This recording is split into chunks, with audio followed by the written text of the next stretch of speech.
Sajodo itu kita ambil dari filosofi bahasa Sunda mungkin ya, Iya. sajodo, jadi berpasangan kalau bahasa Indonesianya ya. Jadi wah, saya kuat gitu kan, saya kuat kayak banget dong. Wih, saya dulu pernah ini loh, masak mie pakai minyak tanah dulu waktu SMP ya, waktu bocil. Kayak hal kayak gitu aja jadi bangga gitu. Hal kayak gitu aja jadi bangga gitu. Yang paling berkesan di antara yang lainnya itu kan kayak wah ini gimana ini? Cam dia nggak ngerti gitu Iya, kan. iya. No, dia cuma taunya yes sama no doang gitu kan. Itu yang bikin saya berkesannya itu gitu kan. Oke, selamat malam teman-teman semuanya di rumah. Balik lagi kita ke acara yang selalu ada di malam minggu, namanya Koko Podcast. Dan di episode kali ini tentunya ada owner dari Sajodo Snack. Halo Kak, selamat malam Kak Gilang. Halo, selamat malam kakak. Nah, ya Kak Gilang ini dulunya ini Purna dari DKC. DKC. Ya, DKC. Mungkin Kak Gilang biar secara langsung kenalan. Oke. Ini juga saya sampai live TikTok ya teman-teman semuanya. Oke teman-teman, perkenalkan nama saya Gilang Gumilar. Saya dulu di sini itu sebagai Purna Dewan Kerja ya, dari masa bakti 2012 sampai 2017. Terus kemarin nambah masa bakti lagi tuh dari 17 sampai 2022. Cuma di 2020 itu mentok ya. Mentok usia, jadi ya harus menanggalkan baret lah kayak gitu kan. Kayak gitu mungkin Kak untuk perkenalannya. Oke, nah berarti sekarang kesibukannya apa nih Kak? Sekarang sih kalau Fokus. kesibukannya sih lebih ke fokus ke bisnis ya. Ke bisnis. Fokus ke bisnis ya, ke bisnis. Dan karena bisnis kita memang berawalnya itu pada saat pandemi, Ya. itu tahun 2020 itu bulan Juli. Itu pada saat pandemi lagi naik-naiknya itu. Ya. Saya masih ingat. Kita main ke suatu daerah kan, ke daerah Ciamis yang memang daerahnya itu kayak gimana ya? Masyarakat di sananya itu memang sangat-sangat terdampak gitu. Kebanyakan didominasi oleh petani. Nah, dari sana kita lihat potensi sumber daya alam yang bagus, banyak banget bahan-bahan yang wah ini sayang banget kalau nggak kita manfaatkan gitu kan, nggak akan ya bakal, kalau kata Sundanya bakal mubah ya. Betul. Sehingga dari sana saya dan Kak Firda itu inovasi, ya udah kita bantu masyarakat di sini kayak gitu. Itu gambarannya kayak gitulah ya untuk aktivitas saya sekarang kayak gimana. Oke, sebelum kita lanjut ngobrol, bincang-bincang nih, mungkin teman-teman di rumah juga masih belum tahu, masih belum kenal mungkin ya. Sebenarnya walaupun apa sih Sajodo Snack, ya kan? Sekilas mungkin Kak Gilang bisa ceritain apa itu Sajodo Snack. Menarik sekali ya ketika ada yang nanya Kak Sajodo itu apa sih Kak, kenapa dinamakan Sajodo? Iya, gitu betul. kan. Saya juga penasaran nih Kak, Oke. kenapa namanya Sajodo? Jadi Apakah Sajodo itu kita ambil dari filosofi bahasa Sunda mungkin ya, Iya. Sajodo, jadi berpasangan kalau bahasa Indonesianya ya. Jadi yang pertama karena memang yang menjalankan bisnis ini saya sama Kak Firda kan, yang merintis tuh saya sama Kak Firda. Yang kedua memang ada alasan yang sangat menguatkan itu karena kedua orang tua kita itu memang basically-nya adalah seorang bisnis gitu, berbisnis. Jadi kayak ya udah kenapa nggak kita namakan Sajodo gitu kan. Kita rapat waktu itu teleponan sampai jam 4 subuh untuk merancang sebuah nama. dari pukul berapa tuh? Start itu beres sholat isya janjian, Oke. orang teleponan gitu kan, kita ngobrol gitu. Alhamdulillah Semalaman suntuk ya. tapi emang ngobrolnya asik sih. Iya, Ngobrolnya iya. asik karena memang fokusnya itu kita udah lihat kasusnya kan di sana. Iya. Kita namakan apa ya gitu kan, dan ya tercetus nama Sajodo gitu ya. Alhamdulillah Sampai sekarang gitu. sampai sekarang. Nah, buat temen-temen di rumah juga yang belum tahu, Sajodo Snack ini juga ini banget ya, udah terkenal di negeri TikTok Alhamdulillah. dengan 500.000 followers ya kalau nggak salah ya. Iya, 500 100.000 lebih ya, 500 sih. lebih followers. Jadi mungkin yang belum tahu kepoin aja. Apa nama TikToknya Kak? Sajodo Snack. Sajodo Snack. Ya. Itu awalnya produknya apa aja sih sebelum pas lagi merintis tuh? Kita Produk pertama. Iya. Oke, kita pelopornya sih sebenarnya ada di keripik kaca. Oke. Karena kan memang waktu itu kan sumber daya alam yang benar-benar tidak termanfaatkan di sana itu kan memang singkongnya. Kalau misalkan singkong kita olah menjadi singkong biasa yang Iya. dipotong itu kan kayak ya biasa aja kan. Betul. Malah kebanyakan yang hasilnya saya anak muda itu kayak Nggak suka. malu, ih kenapaan gue singkong, makan singkong apaan gitu kan. Makanya kita inovasikan supaya yang tua berusaha, yang muda berkarya gitu kan. Betul. Terus kayak mereka itu senang lah dengan produk-produk lokal, Iya. senang kayak gitu. Makanya kita ya udah kita riset inovasi, ya udah kita buat keripik kaca aja gitu kan. Mungkin kalau orang Sunda itu lihat keripik kaca kayak biasa aja. Kita pernah minder sih, soalnya dulu pernah disepelekan kayak naon sih keripik kaca, Betul. apa sih keripik kaca gitu kan. Paling dijualnya keuntungannya atau bantinya berapa lah gitu. It's okay, kita di sana kayak ya udah kita survive gitu kan, bismillah, dan alhamdulillah kan sekarang. Dulu itu kita di Kota Tasikmalaya itu kayak apa dengan sepele ya. Soalnya mungkin masuknya banyak ya produk keripik kaca tuh di mana-mana gitu. Jawa Barat tuh memang Banyak. inovasi makanan yang aneh-aneh itu katanya ya sebagian besar emang dari Jawa Barat. Makanya waktu itu kita coba target pasarnya itu menyasar orang-orang yang berada di luar Jawa Barat. Alhamdulillah itu Jawa Tengah, Jawa Timur, Kalimantan. Pernah sampai kita itu ada orderan berapa ratus saya lupa lagi dari Malaysia. Wow. Malaysia, Singapura. Berarti udah ekspor ke luar negeri juga. Ya seperti itulah. Keren banget. Terakhir dari Turki kalau nggak salah, ya Turki terakhir itu. Cuma yang dari Turki itu memang karena mungkin sekarang untuk jalur ke luar negeri ditutup dulu. Jadi kita untuk perjalanan luar di-cut dulu. Sedih banget sih sebenarnya. Aduh, alhamdulillah.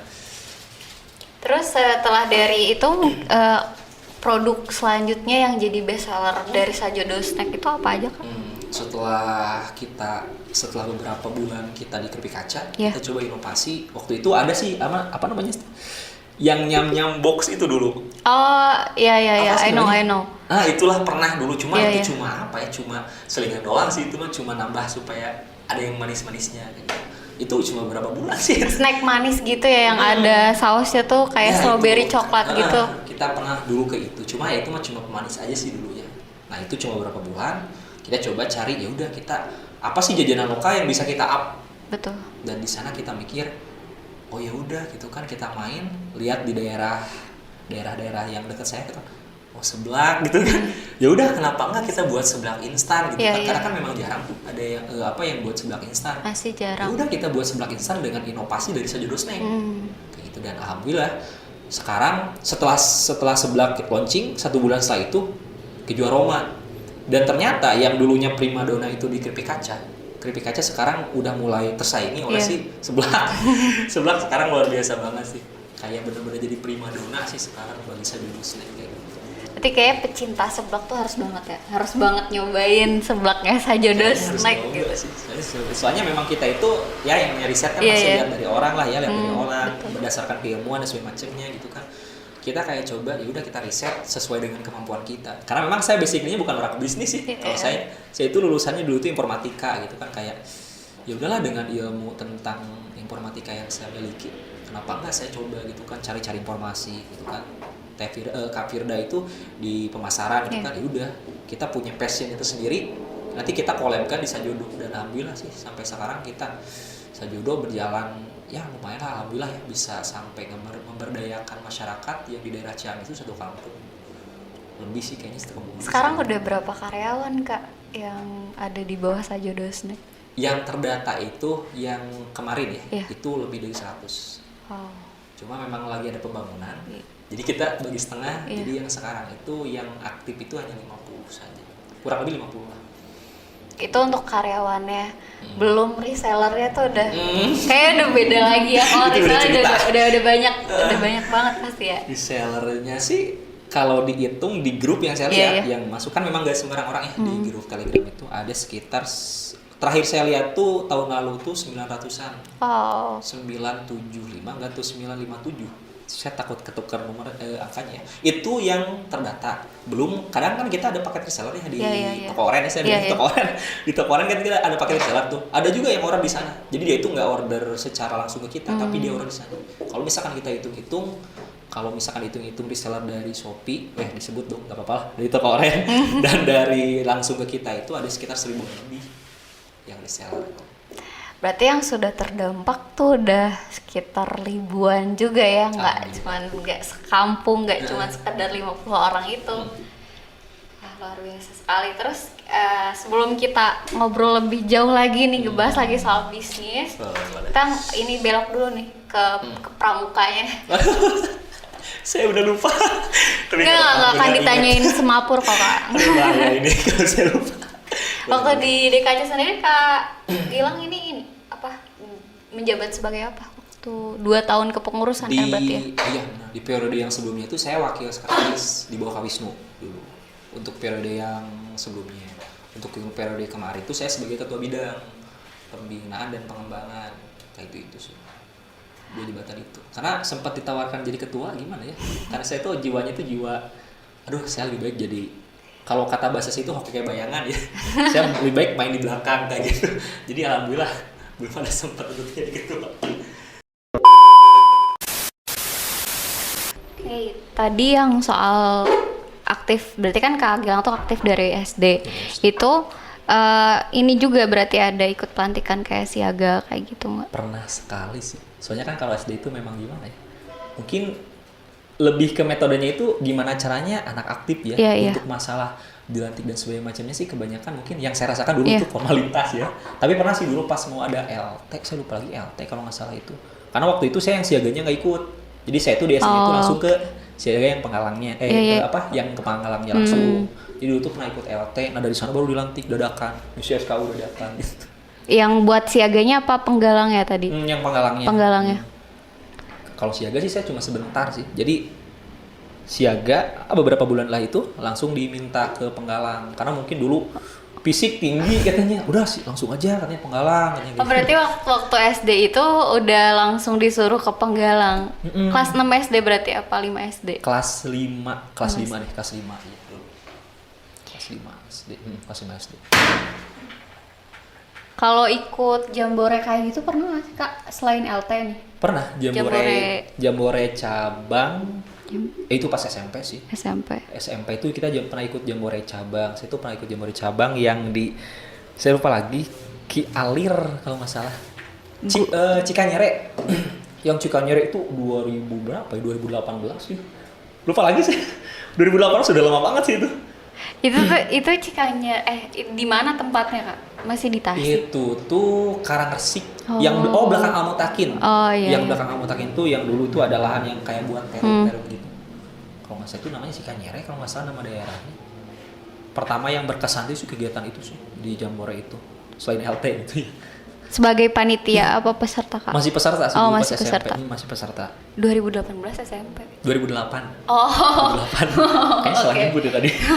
Terlalu semangat. Oke, aku bilang 2018 SMP. Saya 2018 kemarin. Berarti masih muda ya kalau kayak gitu. Ya Allah. Berarti itu yang paling berkesan selain LT Jambore. Itu di Jambore cabang momen-momen yang paling berkesannya apa? Kan kalau aku tuh yang sering aku ingat tuh lebih kayak waktu Jamnas tuh WC-nya yang terbuat dari bahan kayak galon gitu yang cuman segitu. Mungkin kalau di Jambore cabang waktu Kak Gilang sendiri momen yang paling diingat tuh apa sih Kak? Momen yang paling diingat tuh dulu pas bagian piket masak. Masak mie. Orang lain kan masak mie pakai air ya. Yeah. Ini kan ada 2 botol. Ada 2 botol. Kita nggak tahu itu botol mana yang minyak tanah, mana yang air. Dulu kan waktu itu lapar ya udah masak aja masukin. Pas dimasak kasih bumbu udah beres. Pas makan. Sejak kapan rasa mie kayak gini gitu kan? Ya udah dihabisin. Pas temen saya nyari Lang yang botol hijau mana katanya gitu kan. Itu udah beres masak. Hah katanya. Hah? Kenapa? Minyak tanah katanya. Itu bikin berkesan itu kenapa? Karena sampai saat ini saya minum minyak tanah ya.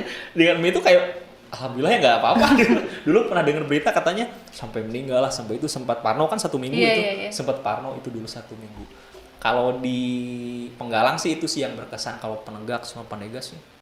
Tapi kan warnanya beda, air putih sama air. Nah itu tuh masaknya itu maghrib, inget beres sholat. Duh lapar kan? Mikir dulu tuh namanya juga SMP ya. Duh sholat dulu. Makan dulu. Takutnya tuh pas sholat tuh Allahu Akbar kerebok kan. Udah makan dulu mikirnya kayak gitu. Dasar lagi jadi bocah ya. Ya udah masak dulu kan maghrib. Kan penerangan terbatas ya. Itu aja. Oh ya udah gitu kan. Terus kan memang botolnya warna hijau ya. Kita nggak tahu tuh gitu kan. Kalau minyak tanah kan pasti bedanya warnanya. Kalau dulu itu ya bedalah pokoknya ya. Dari bau juga kan harusnya udah kecium. Harusnya. Itu minyak dasar tanah. Lagi lapar ya. Dasar lagi lapar jadi ya udah langsung aja digoreng. Untungnya tuh nggak kena langsung api. Kalau kena ya udah gitu kan tenda kayaknya hangus sih. Kata pembina itu masih mending katanya. Lah Pak, saya udah makan minyak udah minum minyak, ini gimana? Ya daripada kena tenda. Ya itu kan kata pembina masih mending. Kalau misalkan itu kena api, udah katanya bahaya gitu kan, setenda bisa kebakar dulu kayak gitu. Kalau kata orang Sunda mah masih ada istilah untungnya gitu. Untung, orang Sunda itu kayak gitu ya, masih untung. Masih untung orang Sunda mah kayak gitu. Padahal kita parno itu 1 minggu. Tapi itu nggak diare, habis makan itu nggak diare Kak. Nah itulah yang bikin saya bangga, nanti badan saya kuat gitu kan. Saya di Pramuka itu bener-bener gimana ya, badan saya itu dilatih kuat dari sana, takut tapi bangga gitu kan. Setelah 1 minggu itu berlalu, wah saya kuat gitu kan. Saya kuat kayak bangga dong. Wih saya dulu pernah ini loh, masak mie pakai minyak tanah dulu waktu SMP ya, waktu bocil. kayak gitu aja jadi bangga gitu. Hal kayak gitu aja jadi bangga gitu. Aduh aneh-aneh aja dulu. Tapi bakal ada cerita ya untuk ke generasi selanjutnya itu. Pasti ada sih. Kayak hati-hati memilih botol. Hati-hati gitu kan. Hati-hati jangan sembarangan gitu. Kalau di SMA sendiri kan tadi udah di Penggalang, lanjut ke Penegak. Oke, kalau Penegak sih dulu itu pernah ikut estafet tunas kelapa yang nasional. Dulu sih gambaran kegiatannya saya kurang tahu sih, cuma kalau nggak salah dulu itu si tunas kelapa itu si Panji diestafetkan dari ujung sampai ke pusat itu di Jakarta. Dan waktu itu saya tuh ditunjuk sama Kewarcam. Jadi pasukan elit gitulah, pokoknya pasukan elit gimana lah. Jadi yang khusus bawa Panji. Yang khusus bawa Panji diserahkan ke penerima Panji yang dari kabupaten. Dari kabupaten lanjut ke ke Garut dan seterusnya kayak gitu. Jadi itu yang bikin bangga tuh itu sih, kayak jadi pasukan khususnya kan. Pasukan khusus dong, kayak ngerasa wah TNI banget gitu kan, kayak ngerasa pasukan elit. Kayak gitu dulu itu sih kalau di Penegak, selain lomba-lomba ya, yang paling berkesan itu soalnya memang kegiatan nasional juga. Sistemnya itu kayak gimana Kak? Itu dari estafet itu kita bertemu di satu tempat gitu untuk ngasih apa, kita datang nih misalnya estafetnya giliran Tasik ke kabupaten, kota ke kabupaten, kita datang ke kabupaten ngasih panjinya, kemudian dari kabupaten ke Garut untuk dan seterusnya apa gimana sih Kak? Kalau dulu sih start pointnya itu dari alun-alun Tasik. Kan alun-alun Tasik kan dulu belum sebagus kayak sekarang ya. Jadi lapang itu masih bisa dipakai dulu dari sana. Itu di jalan-jalan yang mau masuk SMP 2, nah dari sana. Di sini pasukan yang pengiring, di sini pasukan elit yang depan Penopo ya kalau nggak salah. Nah depan Penopo dari sana. Dari sana itu kita perjalanan sampai saya lupa lagi nama daerahnya, dekat Masjid Agung ke sebelah sono. Pokoknya itu daerah perbatasan kabupaten, saya lupa lagi nama daerahnya. Dari sana baru ada yang penerima yang dari kabupaten. Jadi dia itu menerima Panji untuk diteruskan ke kota selanjutnya sampai di Kuartir Nasional kalau nggak salah, itu kembali ke Kuartir Nasional si Panjinya kayak gitu. Itu tuh acara estafet kegiatan kayak gitu tuh berapa tahun sekali, apa emang itu baru? Soalnya aku juga baru denger gitu ya, baru denger dan baru tahu juga kan. Kayaknya sih udah nggak ada lagi. Udah nggak ada lagi. Terakhir waktu saya tuh kelas 11 sih kalau nggak salah. Kelas 11 dulu tuh. Berarti tahun 2000 berapa ya? 2010, 2011-an ya, antara 2010 2011-an. Itu dulu pas pergantian ketua Kuarnas. Jadi dia itu mungkin ingin membuat gebrakan kegiatan. Yang saya baca tuh kayak gitu. Jadi dia itu buat satu kegiatan yang bisa menyambungkan pramuka ini dengan pramuka ini, dengan estafet tunas kelapa itu. Untuk pecah rekor muri kali ya. Betul, pemecahan rekor muri juga sih dulu. Kayak gitu. Soalnya tahun sekarang nggak ada kan, kalau Jambore Raimuna kan selalu ada, emang agenda per 4 tahun, 5 tahun. Pasti ada kan, gitu. Pasti ada lagi kayak gitu. Nah, kita udah banyak juga ngobrolin soal pramukanya, balik lagi ke bisnis. Pandeganya nggak ditanya. Oh, di Pandega ada yang berkesan juga Kak? Pandega banyak. Pandega itu yang paling berkesan itu mungkin Kak Falupi kemarin ngobrol ya di Jambore katanya, Jambore Nasional yang saya lihat di podcastnya. Yang Jambore Nasional yang di Cibubur. Cibubur. Nah waktu itu saya tugasnya sama Kak Lupe. Jadi yang paling berkesan itu. Soalnya dulu tuh dari kuartir daerah lewat KRI. KRI itu kayak minta Lang ente jadi Jambore Nasional, kirain bercanda kan? Ya udah masukin biodata semacamnya. Waktu itu KRI minta 2 orang, 1 putra 1 putri. Saya kan bingung ya. Iya. Memang saya itu dekatnya sama Kak Lupi. Kan saya suka panggil Lupa ya, ya orang ikutan Jamnas. Nah, cina kalau kamu bisa kan, kamu bukan anak protokol gitu kan. Iya. Nggak tahu ini ada surat langsung nih by name gitu kan. Administrasi masukin dan ya udah gitu kan, ikut training sampai jadi protokol gitu kan, kayak gitu.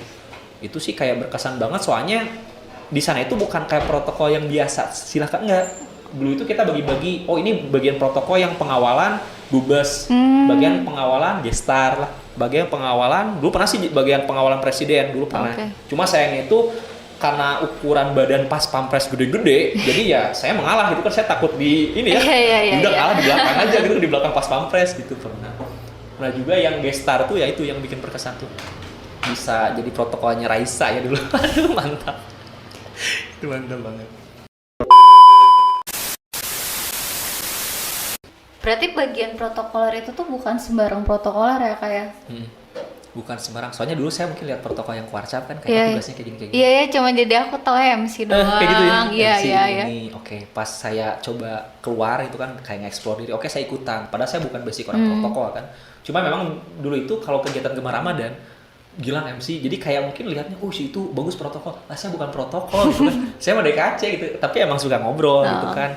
Waktu itu langsung ditarik sama daerah supaya ikut di nasional. Alhamdulillah sih dulu. Yang paling berkesan di antara yang lainnya itu bisa jadi protokol untuk, kan memang waktu itu Jambore itu ada perwakilan juga dari negara-negara ASEAN. Iya. Nah dulu tuh pernah mendampingi yang peserta dari Thailand. Dia tuh nggak bisa bahasa Inggris. Saya bingung kan. Saya aja dulu bahasa Inggrisnya terbata-bata, dia juga bisa bahasa Inggris. Kan kayak where do you come from kan biasa kayak nanya. Kalau bahasa Inggrisnya kayak gini, kakak dari mana gitu kan. Dulu sih saya bahasa Inggrisnya lancar ya, karena satu malam gue belajar, oh bahasa-bahasa yang sering digunakan apa. Oh ini. Dia tuh ngobrol itu pakai bahasa Thailand itu kan, apalah saya lupa.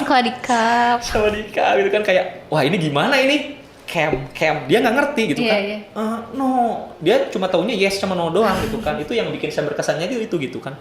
Ini gimana caranya saya bisa memecahkan apa yang dia inginkan gitu.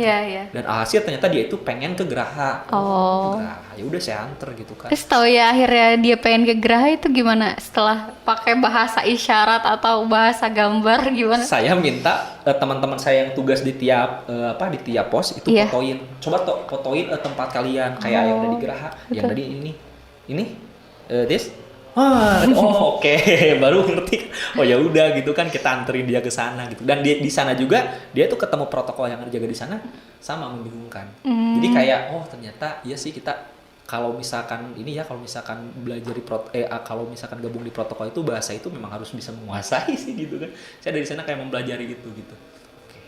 Tapi agak ini ya, maksudnya kan kalau kita kan kalau misalnya ikut agenda di luar negeri kan otomatis kita harus bisa bahasa Inggris gitu. Jadi kan kalau ternyata dari negara sebelah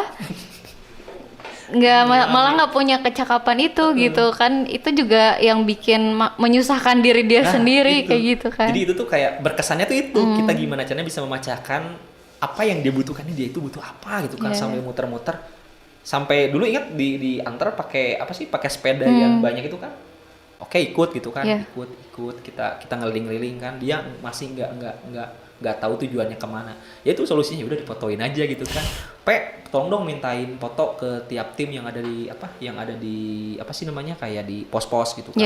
Pas difotoin dan ternyata dia tujuannya ke sana. Alhamdulillah gitu kan. Kayak yang harusnya pelayanan itu paling 5 menit kan, 5 menit ini hampir 1,5 jam gitu kan untuk melayani orang Thailand aja kayak gitu. Aduh, keren sih, itu keren banget. Sudah banyak sekali ya kayak pengalaman di Pramuka. Alhamdulillah. Banyak banget, seru-seru lagi. Ya, seperti itulah lumayan. Sebelum lanjut ngobrol lagi nih, kita selingin main game aja deh kayak.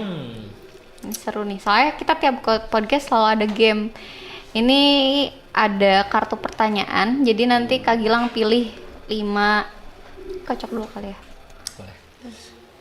5 kartu, nanti saya bacakan pertanyaannya. Semoga nggak aneh-aneh. Semoga nggak aneh-aneh. 5 langsung. Oke, 5 langsung. 1, 2, 4, 5 plus ini. Itu punya feeling bagus nih. Jadi 5. Oke. Siap? Aduh, gimana nih? Mudah-mudahan gak yang aneh-aneh ya. Oke.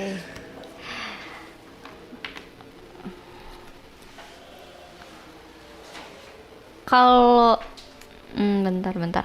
Demo terbesar abad ini protes tentang titik-titik. Yang RUU Cipta Kerja sih. Yang saya lihat. Sampai sekarang ya masih belum kelar ya? Masih belum kelar itu. Betul. Hal pertama yang gue kasih ke gebetan gue adalah titik. Harus spontan. Yang pertama dikasih itu hadiah ulang tahun sih. Hadiah ulang Harus tahun. spesifik? Bebas terserah. Udah itu aja.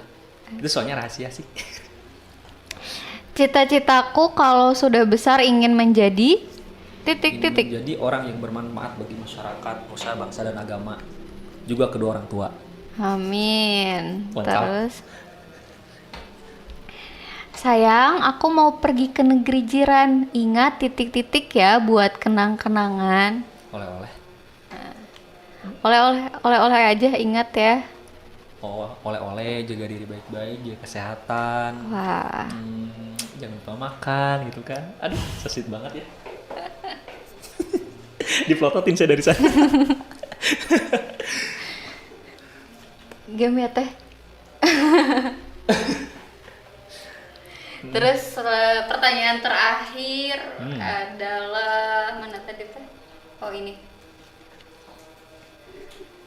Kalau ingat muka mantan, gue jadi ingat titik-titik. Kesalahan terbesar. Why? Ya, yang namanya mantan kan ya kayak gitulah pokoknya, kesalahan terbesar gitu. Karena sudah berlabuh di sana. Oke, udah. Damai ya buat Udah. mantan, damai ya. Gak mau ada urusan lagi. Oke. Kartu isinya semuanya menjurus ke situ ya. Bahaya ya, ini pertanyaannya bahaya banget seriusan. Ini sorry ya, ini pertanyaan dari sini ya, sorry. Nggak tahu isinya gini. Oke, udah. Karena udah beres nih 5 pertanyaan, Kak, lanjut aja ya. Kita ngobrol lagi soal yang bisnis. Soalnya aku penasaran juga kan, mau belajar nih dari Kak Gilang. Waduh, bismillah ya. Oh ya Kak, modal awal dari ngembangin Sajono Steak ini tuh berapa sih? Soalnya kan kadang orang tuh mikir buat ngebuka usaha tuh ini modalnya banyak kali ya, butuh modal banyak juga kan. Jadi itu yang jadi pertimbangan tiap orang akhirnya buat mutusin buat buka usaha gitu. Sih emang disadari atau tidak, orang itu pasti bikin itu modal ya. Iya, modal. Harus kayak gini. Dulu sih kalau kita itu modalnya dulu itu kalau hitung-hitung ya. Iya.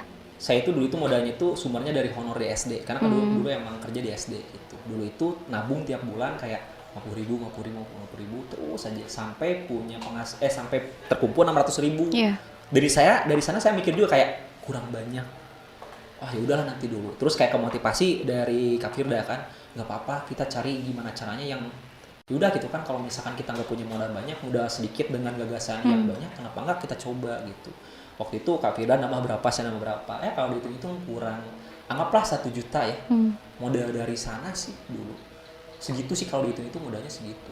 Sekitar 600.000. Kalau dibulatkan dengan yang dari Kak Firda itu 1 juta lah. Karena dulu tuh kita kayak ya bisa udunan cek surang sunamnya udunan kayak gitu. Ya gitu sih dulu. Tapi itu modalnya cukup kecil ya, bisa dibilang kalau menurut ya sangat kecil gitu dibandingkan dengan keuntungan yang sekarang ya. Alhamdulillah. Tapi mungkin dari Kak Gilang sendiri nih, buat teman-teman di rumah mungkin yang dengerin gimana sih, yang mungkin masih ada yang pengen mulai usaha tapi masih ragu, terus ada yang pengen mulai tapi masih nggak ada modal gitu, mungkin ada tips atau pesan dari Kak Gilang buat teman-teman di rumah tuh? Saya ini agak sedikit mengutip dari orang yang saya gimana ya, kayak orang yang saya anggap guru lah gitu. Kalau misalkan dalam bisnis itu ya do it for duit. Jadi kayak udah lakukan gitu. Kalau misalkan ingin duit ya lakukan kayak gitu. Dari saya itu saya bingung apaan sih maksudnya kayak gitu. Iya. Dari sana saya mencerna dan sebagainya macamnya, ya udah dengan apapun gimana caranya, asal ada gagasan yang ada gagasan yang bagus, walaupun modal dikit ya, kalau misalkan kita konsisten, itu insya Allah sih peluang itu pasti ada. Karena kita juga modal 600.000 ini juga, yang 1 juta itu juga ya, tidak serta-merta itu terus muter, enggak. Kadang ada peluang, waktu itu ada lomba yang gede kan, ngobrolin ya kayak KIBM lah, Ambassador lah. Dulu pernah kita juga ikutan lomba Astra Startup kalau nggak salah. Yang itu gede banget itu hadiahnya. Cuma yang mentok di, kalau nggak salah dari ribuan orang itu kita mentok di 50 besar, atau di 25 besar. Karena dulu kita nggak fokus. Nah kita tuh kayak memanfaatkan, kayak kita sambil berjalan bisnis, ada lomba, ya udah kita ikut. Dapat pendanaan, kita apa sih kalau kata orang Sunda digolangkeun, kita putar. Kita itu nggak pernah berpuas diri gitu kan, dapat keuntungan sekian, oke jangan dulu poya-poya, atau ya udah, dan memang kita nggak punya niat untuk poya-poya, kita putar lagi gimana caranya bisa banyak merangkul lagi masyarakat, karena bisnis kita memang dari awalnya itu pemberdayaan sih, gimana caranya bisa memberdayakan masyarakat juga. Berarti lebih bisa dibilang masuknya nanti ini ya, apa namanya tuh, bisnis sosial gitu mungkin ke depannya. Kalau kata saya tuh, kalau dulu tuh kata teman saya itu bisnis AA mah sosiopreneur. Sosiopreneur ya. Nah, itu disebutnya gitu. Sosiopreneur. Jadi mementingkan keuntungan itu urusan nanti. Betul. Yang penting bisa memberdayakan masyarakat, dan juga bisa membantu dan memberdayakan gitu. Dan dari sana ya bisa dibayangkan ya, satu orang yang kita pekerjakan, satu orang yang kita bantu, dia memberikan doa, dia ngebantu yang lain, bakal banyak ribuan doa yang masuk ke kita gitu. Dan alhamdulillah sih saya rasa Sajodosek bisa sampai sekarang itu bukan karena kita hebat gitu, tapi karena orang-orang sekitar kita yang support gitu kan. Dan itu emang berasal dari kita juga kan gitu. Kayak gitu sih yang sempat saya pikirkan tuh kayak gitu. Itu juga yang aku pelajari sih Kak di kuliah gitu kan. Dosen aku juga bilang kalau misalnya bisnis yang punya masa depan itu tuh yang nggak cuma sekedar ngobrolin soal profit aja, tapi harus punya impact buat planet sama people gitu. Betul. Karena kan bisnis yang cuman mikirin profit terus tuh paling kayak nggak bakalan bertahan lamanya gitu kan. Karena tadi yang orang tuh sumber daya tuh justru yang penting, yang bikin bisnis itu terus ada gitu kan, terus maju. Makanya kita juga di dalam bisnis kita juga nggak 100% menggunakan otomatis pakai mesin sebenarnya. Tetap kita harus ada gimana caranya orang yang menggunakan, menggunakan alat kayak gitu. Jadi kita persentase aja lah gitu kan, untuk penggunaan mesin berapa persen, penggunaan tenaga manusia berapa persen kayak gitu. Kan Kak Gilang sendiri ini ngerintis bisnis ini kan berdua ya sama pasangan Kak Gilang sendiri. Kadang tuh kalau misalnya kita punya partner bisnis itu yang misalnya dari teman, sahabat kayak gitu. Kadang cara misahin antara urusan pribadi sama urusan bisnis tuh kayak gimana sih dari Kak Gilang sendiri? Karena kan aku pernah ketemu juga dari beberapa teman aku yang akhirnya mereka malah jadi musuhan gitu, karena slack dari tadi udah bisnis bareng, ternyata mereka nggak cocok, akhirnya malah jadi nggak temenan kayak gitu. Kalau dari kita sih karena memang yang menjalankannya kita juga punya misi tersendiri gitu. Jadi kalau misalkan ada selek yang menggabungkan antara pribadi dengan pekerjaan, kita kembali ke, kalau dalam usaha itu visi misi kita itu yang udah pemberdayaan. Kalau dalam pribadi, kalau misalkan udah bisnis ini itu gimana caranya kita bisa ngebangun bisnis yang memang itu nantinya itu bisa membuat kita mandiri. Kayak misalkan ya, kayak kita mau tunangan itu ya udah gitu kan, kita pakai modal pakai yang dari bisnis itu gitu kan. Mau nikah ya udah pakai dari modal yang ini ya, dari yang bisnis itu kayak gitu. Jadi satu sama lain nggak saling bersinggungan sih, walaupun pada pelaksanaannya ya manusiawi ya, mungkin kadang ada misalkan, sedikit cekcoknya. Tapi kita kadang yang bikin enjoynya itu kadang harus ada salah satu di antara kita itu yang makan yuk, atau sini yuk, ngopi yuk. Jadi kan kayak ya udah ayo gitu kan. Jadi jadi cooling lagi ya, kali cooling down lagi lah kayak gitu sih. Harus ada salah satu di antara kita yang bisa kayak gitu. Harus bisa jadi ini ya, ngalah. Nggak boleh ego dua-duanya. Bahaya. Baik banget kalau kayak gitu. Berarti itu masih possible ya, mau partnernya siapapun itu juga nggak jadi masalah. Sebenarnya sih iya. Yang penting kita punya satu visi gitu kan. Kayak gitu. Mungkin udah kali ya, sebenarnya masih banyak sih yang pengen aku tanyain. Iya, apa-apa. Mungkin nanti kita bisa ngobrol-ngobrol lagi ya Kak Gilang. Bisa. Nah dari Kak Gilang sendiri ada pesan yang pengen disampaikan nggak buat teman-teman di rumah, mungkin entah itu soal kepramukaan atau soal semangat menjadi entrepreneur ya. Siap. Ini mungkin kita kombin aja ya. Ya boleh. Kita kombin aja. Jadi buat teman-teman di sini khususnya ya, karena kita sekarang lagi ngobrolin tentang pramuka, juga tentang bisnis juga ya. Buat teman-teman, buat kakak-kakak di sini yang kakak-kakak penegak dan penega yang memang sekarang itu sedang bingung mencari jati diri ya, ingin seperti apa, apalagi yang kuliah biasanya ya. Yang kuliah tuh kayak, aduh udah ini mau ngapain ya, kayak gimana. Betul. Daripada kakak berpikir kuliah untuk bekerja, ya coba kakak berpikir kuliah untuk bisa mempekerjakan dan memberdayakan. Dulu saya mikirnya kayak gitu. Kayak udah ini aku pengen kerja di sini kayak gini. Dan ya mungkin setiap orang tuh punya jatah gagahnya masing-masing. Kalau kata Kang Momon tuh setiap orang tuh punya jatahnya masing-masing. Kemarin saya banyak gagal. Asli saya itu kayak sekarang itu bukan karena saya punya channel ini, enggak, karena saya pernah gagal kayak gitu. Sehingga dari gagal itu saya punya modal untuk ya udah, saya kemarin gagal untuk menjadi pekerja orang. Ya udah saya coba untuk gimana caranya saya bisa jadi, kalau bahasa keren itu ya udah saya jadi bos, saya pengen gitu. Dan memang kayaknya rezekinya itu saya harus jadi ini gitu. Dan dari konsisten gitu kan, dari tetap semangat, alhamdulillah sih bisa kayak sekarang gitu. Dan prinsip saya itu ya sama sih kayak dulu gitu, from zero to hero gitu, from nothing to something. Gitu kan. Kayak dari siapa sih Gilang gitu kan, jualan keripik, tapi kan kayak sekarang nggak, Gilang. Iya udah jadi bos. Jadi mikir kesana sih dulu gitu. Kalau pesan dari saya kepada kakak kayak gitu sih. Yang terakhir ya, terus berlatih ilmu di pramuka itu benar-benar bermanfaat.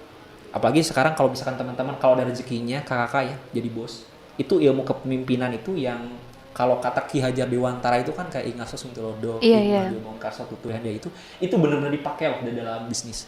Kita nggak bisa ego, gimana saya gitu, bisa saya enggak. Kita harus bisa memperhatikan 3 aspek itu dalam kepemimpinan, dan alhamdulillah itu saya pakai di dalam bisnis saya, dan pegawai betah gitu kan, mereka betah nggak mau keluar gitu. Kalau ada apapun kayak nggak apa-apa lah, aku mah cuma keluar gaji atau apapun semacamnya, yang penting nyaman di sini gitu.